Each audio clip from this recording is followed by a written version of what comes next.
할렐루야. 하나님의 전을 찾은 여러분들에게 하나님의 은혜와 평강이 함께 하시기를 주님의 이름으로 축복합니다. 오늘은 편견 없는 믿음이라는 제목으로 하나님의 말씀을 전하겠습니다.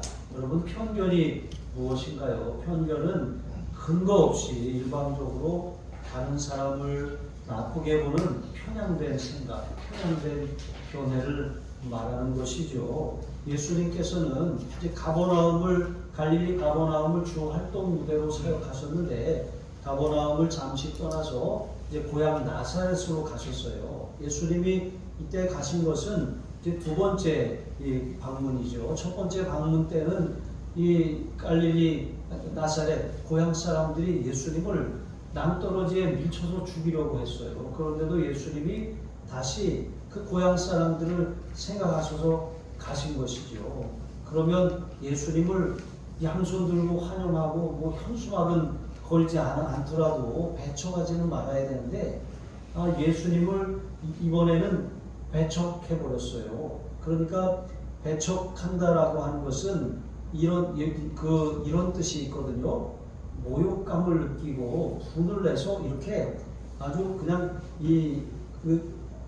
아주 부글부글한 이런 상태를 말하는 것이거든요. 왜 이들이 예수님을 그토록 배척하기에 이르렀습니까? 그것은 바로 편견 때문이에요. 예수님의 가족 이력에 대한 편견 때문에 하나님께서 그들에게 예수님을 통해서 주시려고 하시는 그 축복의 기회를 속된 말로 날려버리고 만 것입니다. 여러분, 편견 없는 순전한 믿음이 참으로 중요합니다. 여러분, 이 14K가 좋아요, 24K가 좋아요. 물론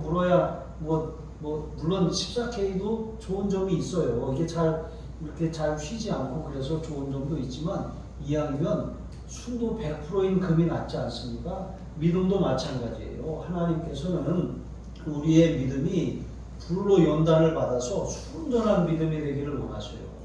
그런데 우리도 모르게 그런 자라나온 환경이나 신앙 배경이나 아니면 내가 믿을 때 주변에 있던 사람들의 영향으로 나도 모르게 신앙에 대한 편견을 가지고 있는 경우가 참 많이 있습니다.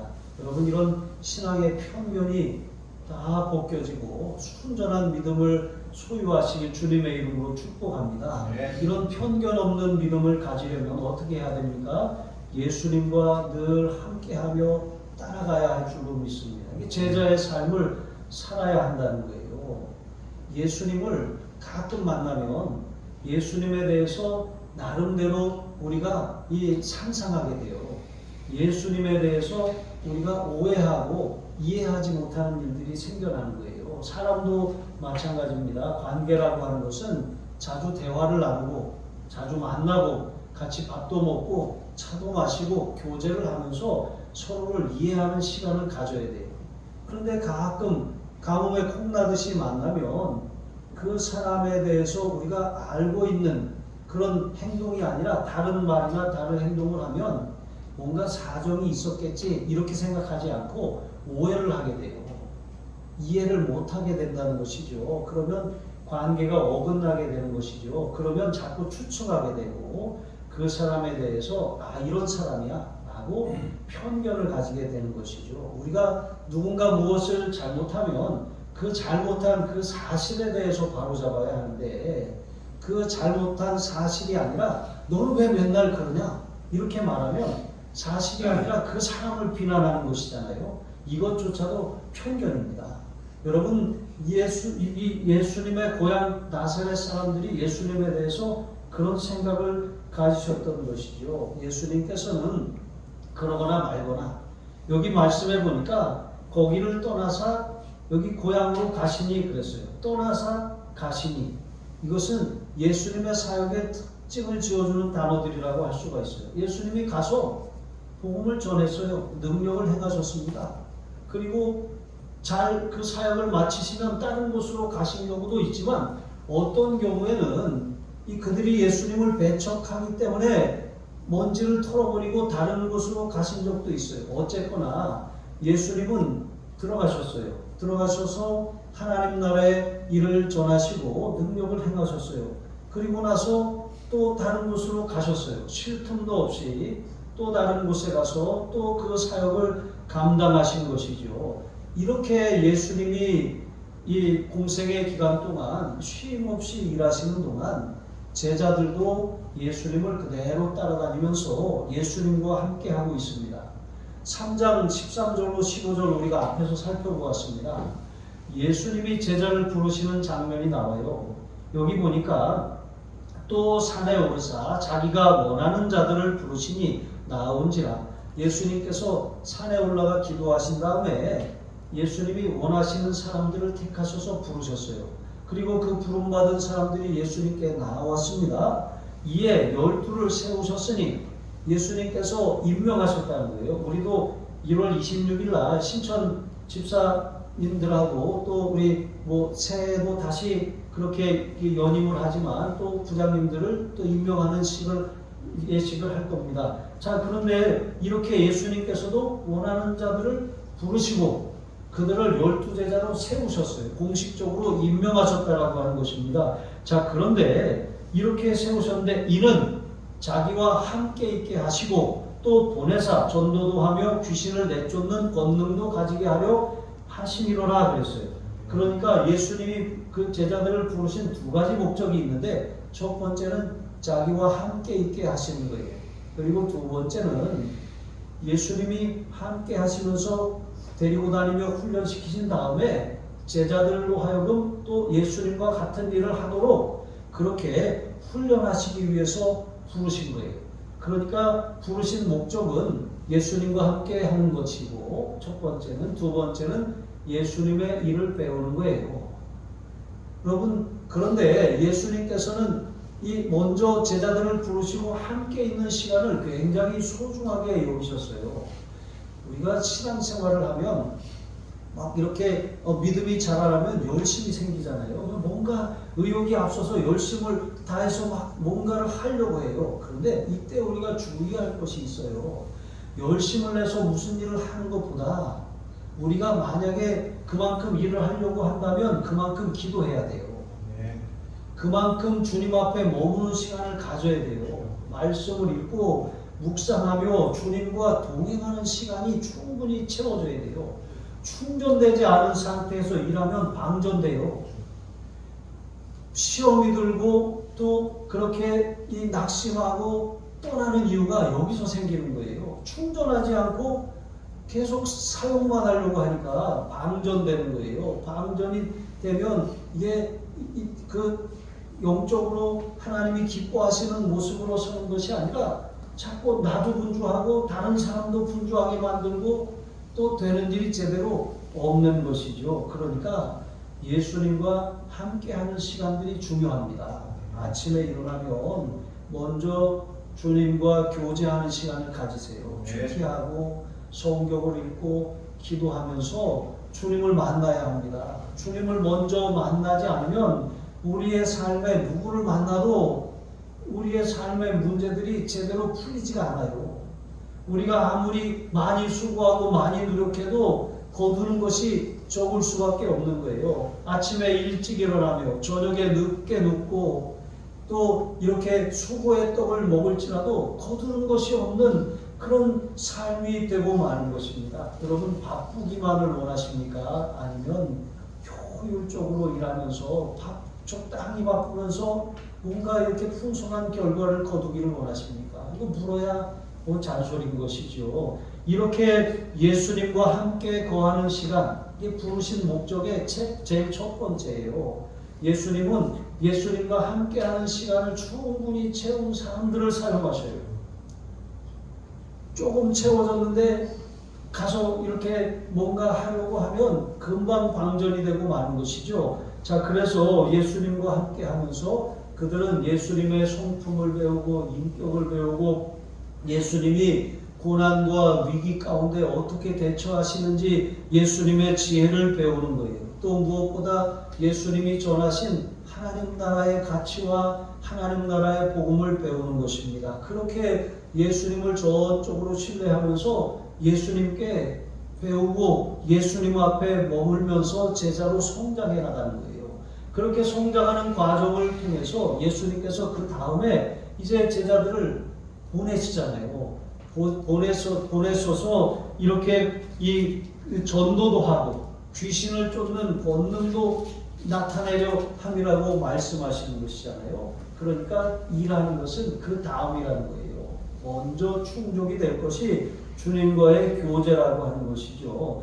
그래서 예수님께서는 우리가 예수님을 따라가려면 갖춰야 될 몇 가지 요건이 있다고 말씀하셨어요. 마태복음 16장 24절에 보면 누구든지 나를 따라오려거든 자기를 부인하고 자기 십자가를 지고 나를 따를 것이니라 말씀하셨어요. 그러니까 세 단계가 있는데 첫 번째 단계는 자기를 부인하는 거예요.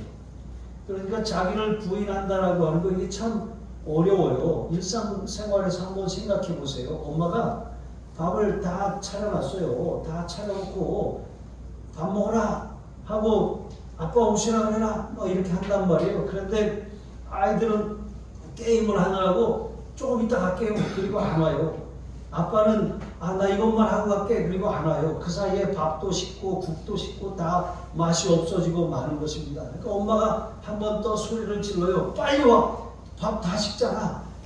그래 그렇게 해서 가는 거예요. 그렇게 그래서 어쨌든 와서 상에 억지로 와서 앉아서 대충 먹는 둥 마는 둥 다시 방으로 들어가 이런 일들이 다 집에서 일어나잖아요. 여러분 이게 신앙생활에 한번 적용을 해보세요. 주님은 우리와 교제하기를 원하시고 주님의 음성을 우리가 듣기를 원하시고 말씀하기를 원하시는데 우리는 주님과의 교제에는 관심이 없어요. 빨리 어떤 일, 생각이 난 일, 그 일을 해야 돼요. 얼른 뭔가를 준비하고 만들고 뭔가 일을 그렇게 진행을 하는데 온통 관심이 쏠려 있어서 주님과 시간을 갖는 일을 이렇게 게을리하는 거예요. 예수님께서는 항상 사역을 마치시고 나옴이나 시작하시기 전에 한적한 곳에 계셔서 하나님과 교제하는 시간을 가지셨어요. 하나님의 음성을 듣고 하나님께 말씀을 드리고 하나님의 은혜를 입고 하나님의 능력을 힘입었어요. 여러분 하나님의 아들이심에도 불구하고 그렇게 하신 것은 우리에게 본을 보여주신 것이죠. 그런데 그렇게 우리가 하지 않고 늘 핑계를 대는 거예요. 주님이 부르시는데 주님의 음성을 못 들어요. 저 이것만 하고요. 저 이것만 마치고요. 저 이 일만 그만두면 그때 충성할게요. 저 요것만 마무리하고 나서 그때 그거 맡겨주시면 감당할게요. 여러분 늘 우리가 이런 핑계를 달고 살아요. 그러나 주님이 우리를 부르시는 순간보다 귀한 순간은 없어요. 제가 벌써 제대한 지 30년이 됐네요. 군대 입대하고 신병훈련을 받고 자대 배치를 받았어요. 근데 자대 배치를 받았는데 우리 부대가 탄약창으로 다 이렇게 파병을 간 거예요. 잔류병들하고 신병들만 남아있는 상태예요. 한 달을 그렇게 차가 올 때까지 이제 그렇게 그 본부 대대에 그렇게 머물고 있는데 그렇게 머무니까 자기들끼리밖에 없으니까 이 신병훈련소에서 바싹 들었던 군기가 다 빠져버렸잖아요. 그러고 있다가 소풍 가듯이 이제 그 파병한 간 부대로 이제 가게 됐어요. 딱 갔는데 이제 처음 그 첫 근무를 야간 경계 업무를 이제 배치를 받았어요. 그리고 자정 12시에 근무를 이제 제가 하게 되었는데 이게 자잖아요. 자면서도 이제 일어나야지 하고 긴장을 하면서 자고 있는데 11시 반쯤 일어나려고 딱 생각을 하고 있는데 10시 반쯤에 사수가 깨우는 거예요. 야 일어나 그러는 거예요. 그래서 제가 뻘떡 일어나야 되잖아요. 근데 이미 군기가 빠졌잖아요. 눈을 딱 뜨고서 쳐다보고서 눈을 깜빡깜빡 하면서 아직 시간 안 됐습니다. 이런 거예요. 그러니까 사수가 머리를 한 대 탁 때리면서 일어나 이 자식아 그러면서 시간 바뀌었어 그러는 거예요. 그래서 제가 일어나면서 시간 안 됐는데 또 이런 거예요. 그래서 한 대 더 얻어맞고 그러고 나서 이제 초소로 가는 동안 오리걸음으로 총을 볼에다 이렇게 하면서 그 산길을 그렇게 올라갔어요. 얼마나 다리가 아파요. 근데 가서도 계속 월차료를 받았어요. 제가 그래서 그때 이 군 생활을 그때 실감하게 됐어요. 군기가 확 빠지고 들고서 그렇게 군 생활을 하게 된 것이죠. 여러분, 주님은 우리를 그리스도의 좋은 군사로 부르셨어요. 네. 우리 삶에 군사로 부르심을 받은 사람은 얽매임이 없어야 돼요. 핑계거리가 없어야 한다는 거예요. 주님이 부르시면 그 시간이 가장 귀한 시간이고 가장 좋은 때입니다. 미루다가 나중에 이제라도 해야지라고 하면 그때는 늦었어요. 할 일이 많지 않습니다.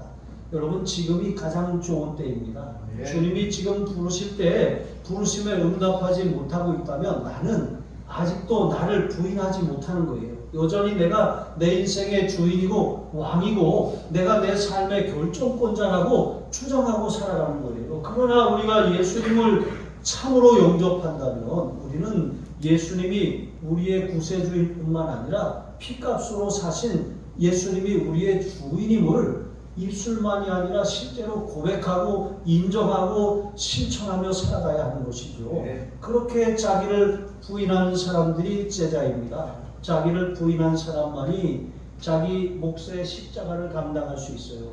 이것만 해놓고요, 그런 생각을 가지고는 주님이 일을 맡기실 수가 없어요. 이미 맡기신 일들도 내려놓고 감당하지 못하는 것이죠. 그렇게 자기를 부인하고 자기 십자가를 지는 사람만이 주님을 따라갈 수가 있는 것입니다. 그러므로 여러분, 주님께서 나를 부르셨음을 늘 기억하고 지금 이 순간 가장 주님이 귀하게 여기시고 나와 교제하기를 원하시고 또 기도하기를 원하시고 하나님의 말씀을 듣기를 원하신다는 사실을 기억하시고 하루의 가장 좋은 시간을 주님께 드리세요. 그렇게 할 때 주님께서 우리에게 말씀하실 것입니다. 우리에게 응답하실 것입니다. 우리의 삶이 열매 없는 분주한 삶이 아니라 열매 맺는 효율적인 삶이 되게 하실 줄로 믿습니다. 두 번째로, 우리가 편견 없는 믿음을 가지려면 말씀의 능력에 마음을 열어야 돼요. 예수님께서는 안식일에 주로 회당에 들어가서 말씀을 가르치셨거든요. 회당이라고 하는 것, 그건 유대인들의 이 각종 그런 이 집회 장소예요.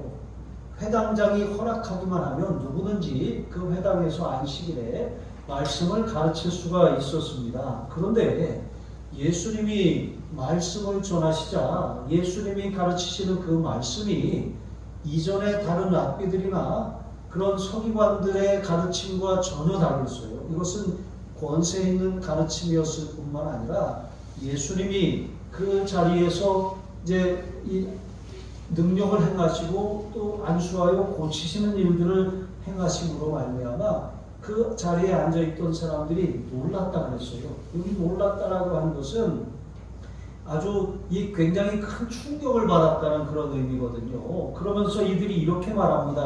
이 사람이 어디서 이런 것을 얻었느냐?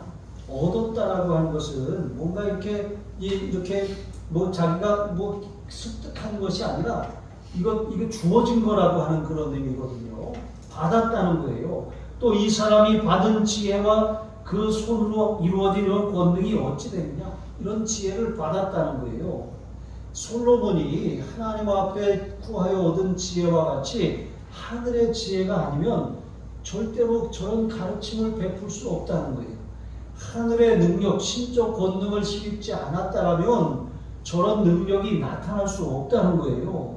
이렇게 그들은 예수님의 가르침과 행하시는 능력을 보면서 저분은 신적인 능력과 지혜를 하늘로부터 받은 분이라고 하는 사실을 눈으로 보고 들었다는 거예요. 이렇게 경험을 했으면 예수님을 영접하고 예수님을 메시아로 인정해야 옳잖아요. 그런데 그들은 그렇게 하지 않고 예수님을 배척했습니다. 왜 배척했습니까?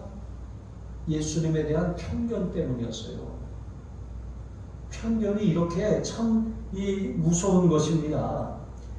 이들은 이미 예수님의 행하시는 능력과 그 가르침에 대한 소문을 들었어요.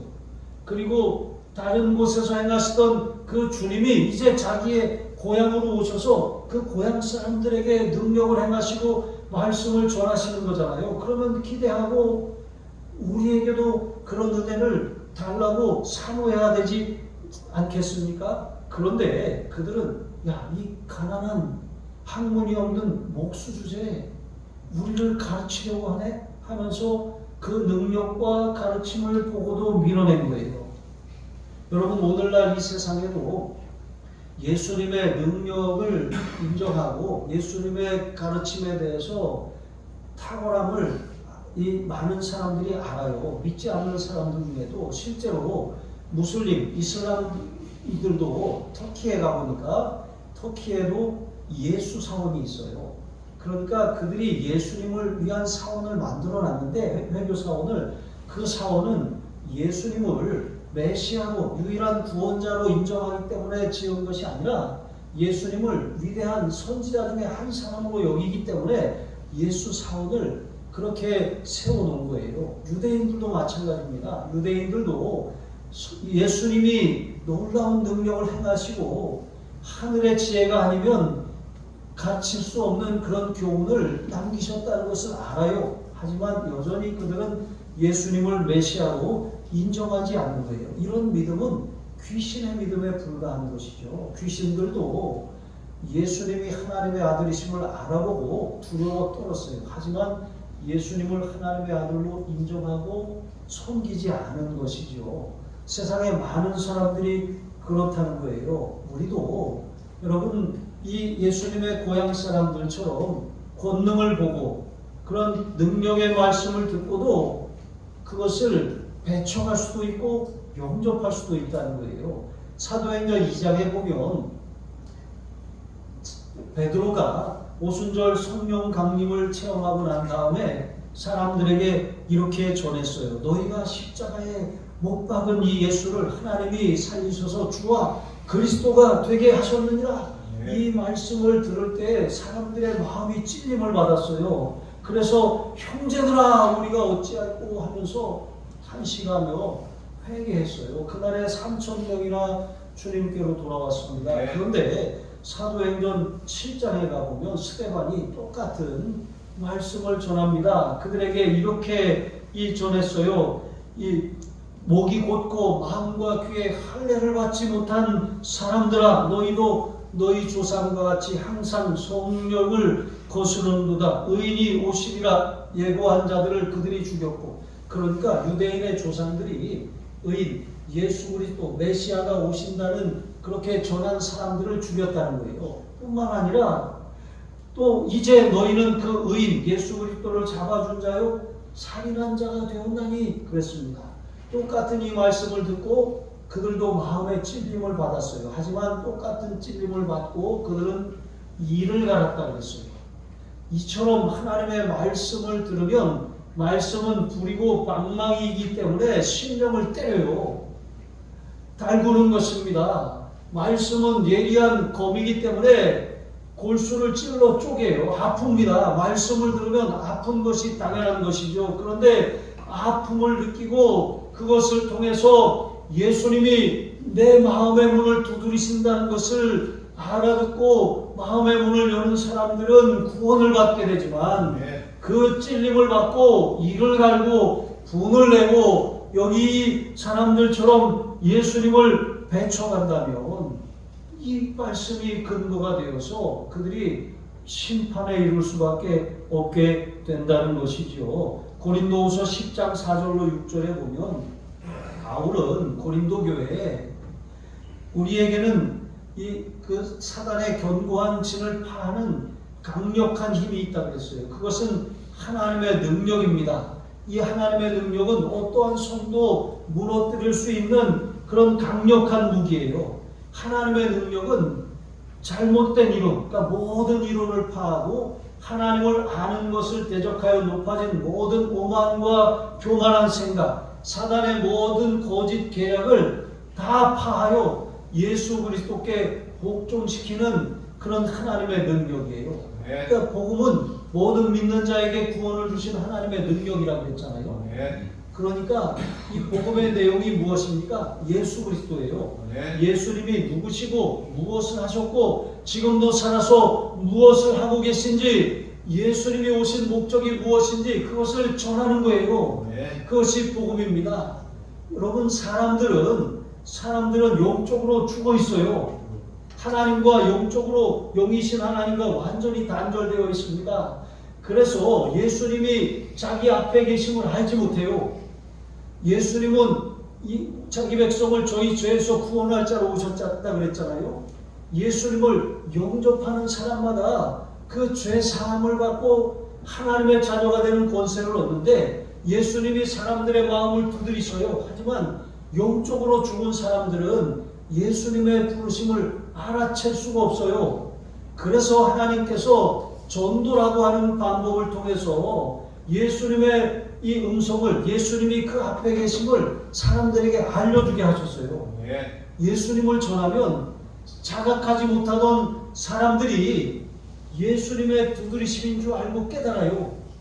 그래서 복음을 듣고 마음의 문을 열게 되는 거예요.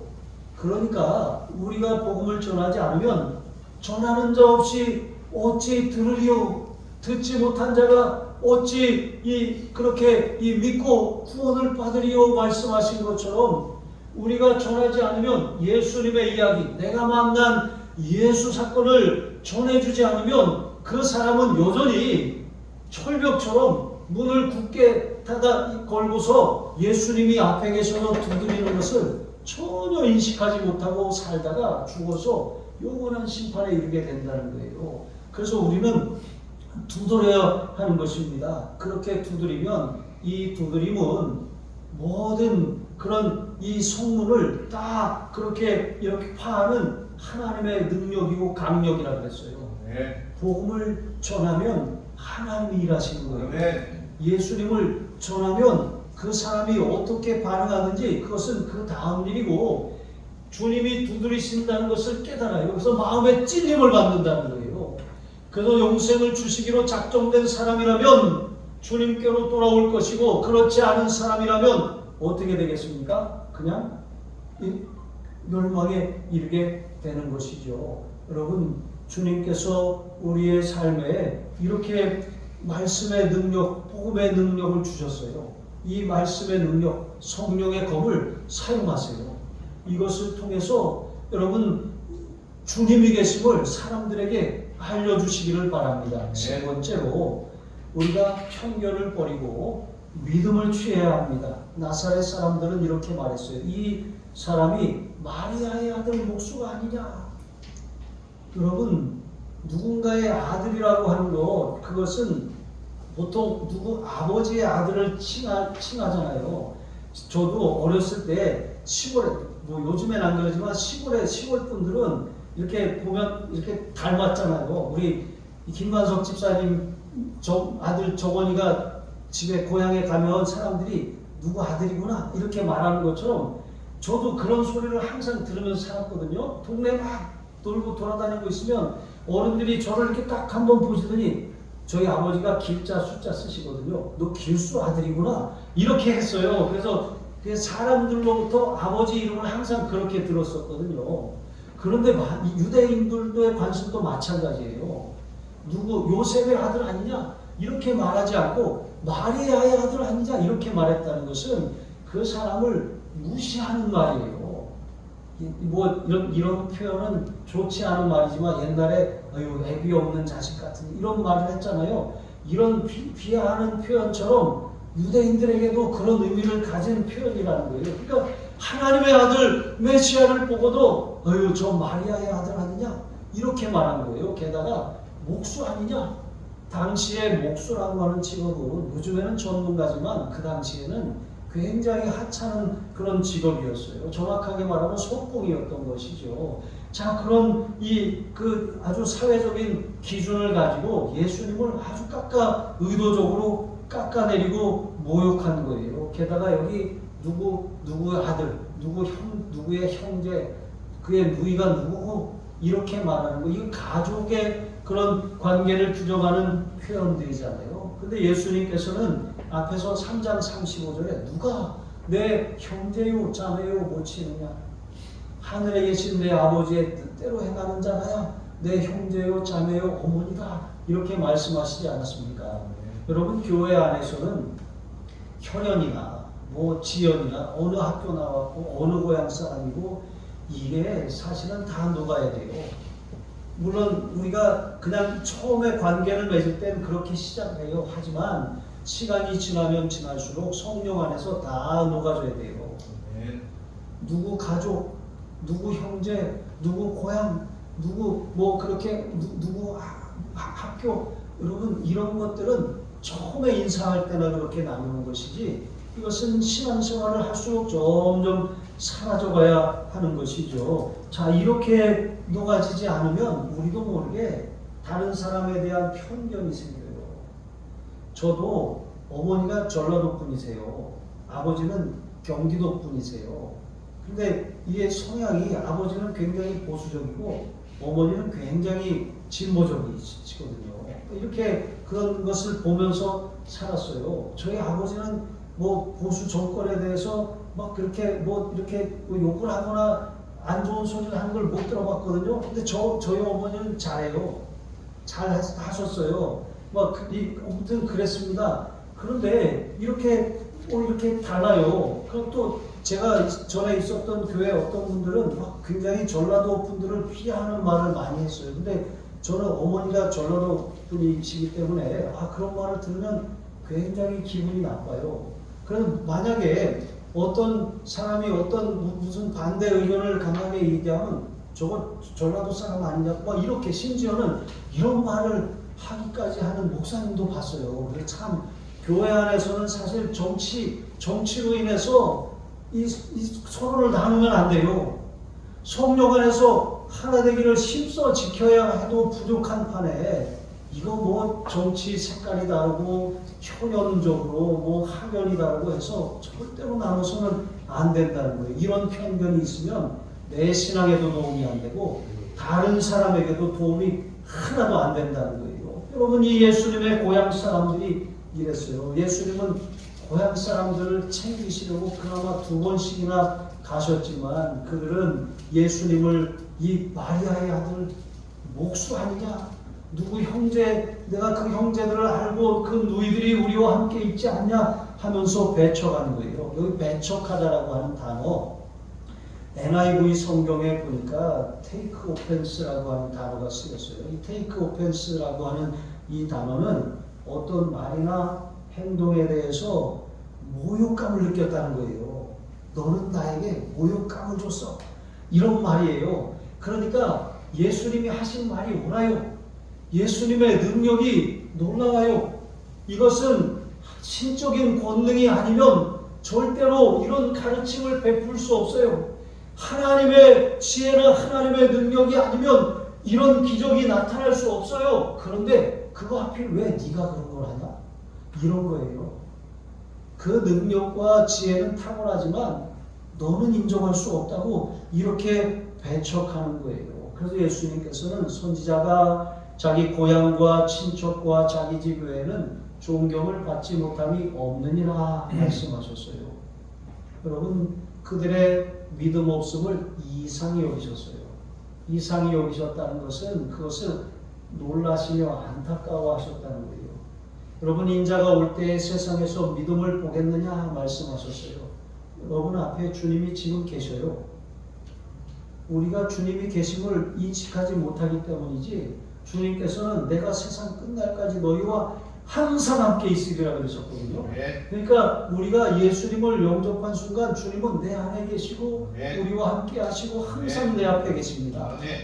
우리가 주님을 놓치고 보지 않으려고 하기 때문인 것이죠. 그런데 그 주님이 내 앞에 계시는데도 불구하고 그것을 알아차리지 못하고 인식하지 못하게 하는 것, 그게 바로 신앙의 편견이라는 거예요. 예를 들어서 뭐 이렇게 하나님의 말씀을 전하는 사람이 자기가 생각하기에 좀 이렇게 좋은 학력도 갖지 않았고 좋은 배경도 없고 뭐 그렇다고 아버지가 목사도 아니고 저희 아버지도 집사로 살다가 돌아가셨거든요.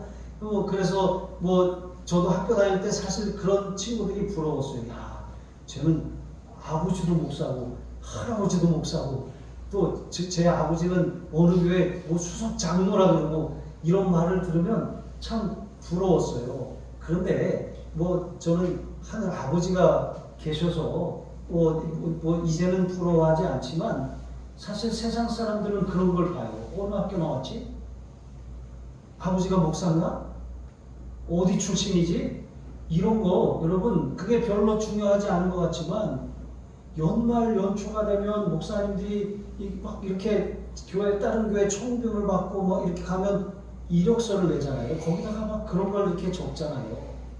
근데 사실 그런 거 보고 뽑으라고 성경에 어디 기록되어 있습니까?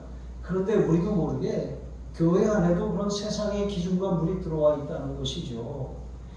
그래서 우리는 이러한 편견들을 다 내려놔야 돼요. 오직 주님만 바라봐야 할 줄로 믿으시기 바랍니다. 그래서 바울은 고린도후서 5장 16절에 이렇게 말합니다. 그러므로 우리가 이제부터는 어떤 사람도 육신을 따라 알지 아니하노라. 세상의 표준이나 세상의 배경이나 세상의 잣대로 사람을 판단하지 않겠다는 거예요.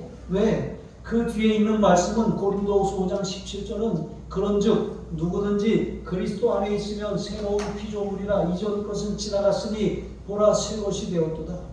주님 안에서 주님이 새 것이라고 하는데 이 사람의 과거가 어떻건 이 사람이 어떤 배경을 가졌건 이 사람이 그동안 어떤 삶을 살아왔건 지금 형편이 어떻고 처지가 어떻든 무엇을 가졌든 그것이 중요하지 않다는 거예요. 지금 그리스도 안에서 새로운 피조물이라고 하는 사실이 가장 주님이 보시기에 중요하다는 거예요.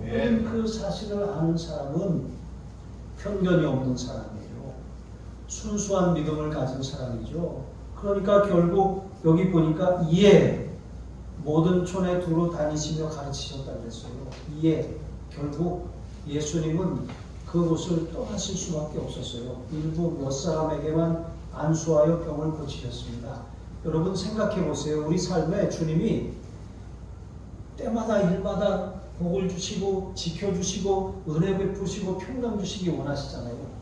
아니면 그냥 가끔 가뭄에 콩나듯이 주님이 가끔 물이 동하듯이 그렇게 은혜를 주시면 좋겠어요. 신앙생활에 가끔 어쩌다가 우연히 기쁨이 있고 어쩌다가 응답이 되고 이랬으면 좋겠어요. 아니면 기도하는 일마다 때마다 일마다 하나님이 복 주셔서 형통하게 되고 또 지켜주셔서 안전하고 또 은혜를 베푸셔서 풍성한 열매를 맺고 또 하나님께서 평강을 주셔서 이 평안한 삶을 살아야 되지 않겠습니까? 주님이 떠나가시면 우리의 삶은 메마를 수밖에 없어요. 그냥 겨우 조금 받고 마는 것입니다. 그러나 주님과 함께하면 주님이 우리 앞에 계심을 날마다 보고 따라간다면 우리의 삶은 풍성한 삶이 되는 것이죠. 여러분 그러한 삶이 2025년에 펼쳐지시길 주님의 이름으로 축복합니다. 가난한 심령, 의로운 심령, 사모하는 심령으로 주님 앞에 12해를 혈루증으로 앓던 여인처럼 자신의 딸을 고쳐달라고 주님 앞에 엎드렸던 회당장 야이로처럼 그런 절박한 심정으로 내 앞에 계신 예수님을 아무 편견 없이 붙드시기를 주님의 이름으로 축복합니다. 기도하시겠습니다. 하나님 아버지, 날마다 말씀과 기도로 내 생각과 내 뜻을 내려놓고 예수님을 따라가게 하여 주옵소서. 말씀이 마음의 불처럼 망망이처럼 부딪혀올 때 거부하지 않게 하시고 말씀의 검으로 수술받게 하여 주시옵소서. 은혜를 밀어내고 축복을 가로막는 편견과 고집을 부리는 어리석은 자가 아니라 겸손히 주님의 은혜를 사모하며 주님의 뜻에 믿음으로 순복하는 2025년 새해가 되게 하여 주옵소서. 감사하며 축복하며 예수님의 이름으로 기도합니다. 아멘.